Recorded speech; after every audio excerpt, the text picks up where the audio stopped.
ભરૂચ જિલ્લા કોંગ્રેસના ઉપપ્રમુખ અને અંકલેશ્વરના જૂના દીવા ગામના ઇબ્રાહીમ માજરાએ ચૂંટણીના માહોલ વચ્ચે રાજીનામું આપી દેતા રાજકીય ચર્ચાઓએ જોર પકડ્યું છે। ભરૂચ જિલ્લામાં સ્થાનિક સ્વરાજની સંસ્થાઓની ચૂંટણી વચ્ચે રાજકીય હલચલ તેજ બની છે। જિલ્લા કોંગ્રેસના ઉપપ્રમુખ ઇબ્રાહીમ અને અંકલેશ્વરના જૂના દીવા ગામના ઇબ્રાહીમ માંજરાએ પોતાના પદ પરથી રાજીનામું આપતા રાજકીય વર્તુળોમાં ચર્ચાઓ શરૂ થઈ છે। ઇબ્રાહીમ માંજરાએ જિલ્લા કોંગ્રેસ પ્રમુખ રાજેન્દ્રસિંહ રાણાને પોતાનું રાજીનામું મોકલી આપ્યું છે। રાજીનામા પાછળ તેમણે પારિવારિક કારણો આગળ ધર્યા છે, પરંતુ સ્થાનિક સ્તરે અલગ અલગ તર્ક વિતર્ક ચાલી રહ્યા છે। ચૂંટણીના આ મહત્વપૂર્ણ સમયમાં આપેલું રાજીનામું પક્ષની અંદર કોઈ અસંતોષ અથવા નીતિ પ્રત્યેની નારાજગીનું પરિણામ હોવાની ચર્ચાઓ પણ જોર પકડી રહી છે।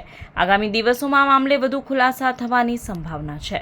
હું ઇબ્રાહીમ માંજરા આજરોજ કોંગ્રેસના પ્રાથમિક સભ્ય પદેથી અને ભરૂચ જિલ્લા કોંગ્રેસના ઉપપ્રમુખ પદેથી મારી રાજીનામું આપું છું। મારો પારિવારિક કામના લઈને હું પાર્ટીને સમય આપી શકું એમ નથી, એટલા માટે મારી રાજીનામું આપું છું।